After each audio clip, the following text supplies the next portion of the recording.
अस्सलामु अलैकुम वरहमतुल्लाहि वबरकातुहू। मैं सौदागर फ़ातिमा गुलशन अतफाल उर्दू प्राइमरी स्कूल नीलंगा से सबसे पहले आप तमाम को यौम आज़ादी की मुबारकबाद पेश करती हूँ। अजीज़ साथियों, यौम आज़ादी ये दिन हमें अंग्रेज़ों के चंगुल से आज़ादी मिली और उनके भंवर और उनके ग़ुलामी से निकलने का मौका मिला, जिसका जश्न हम सब आज मना रहे हैं। हज़रात, ये दिन याद दिलाता है उन शहीदों की शहादत को, उन वीरों की कुर्बानियों को, जिनको सलामी और इख़राज अक़ीदत पेश करने के लिए हिंदुस्तान के कोने कोने में, हिंदुस्तान के चप्पे चप्पे में, हिंदुस्तान के गोशे गोशे में इंसानी काफ़िलों का हुजूम उमड़ आया है और पूरा हिंदुस्तान इनके रूहों का शुक्रिया अदा कर रहा है। और ये दिन बताता है कि हमारे आबा व अजदाद में, हमारे बुजुर्गों ने, हमारे पुरखों ने अपने लहूदे कर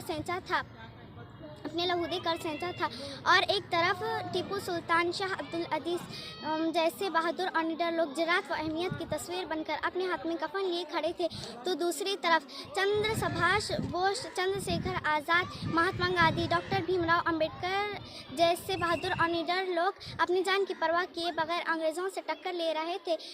खिलौना समझकर बर्बाद न करना, खिलौना समझकर बर्बाद न करना, हम भी किसी के बनाए हुए हैं। हमारे आबा व अजदाद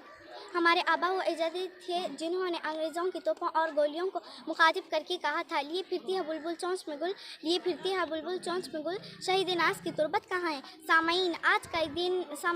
ये दिन इत्तेहाद व इत्तेफाक, भाईचारे और प्यार व मोहब्बत का पैगाम देता है। आइए हम सब एकजुट होकर ये वादे और अहद व पैमान लें कि मुल्क में अमन व सलामती कायम रखेंगे, हिंदू मुस्लिम में इत्तेहाद व इत्तेफाक और भाईचारे और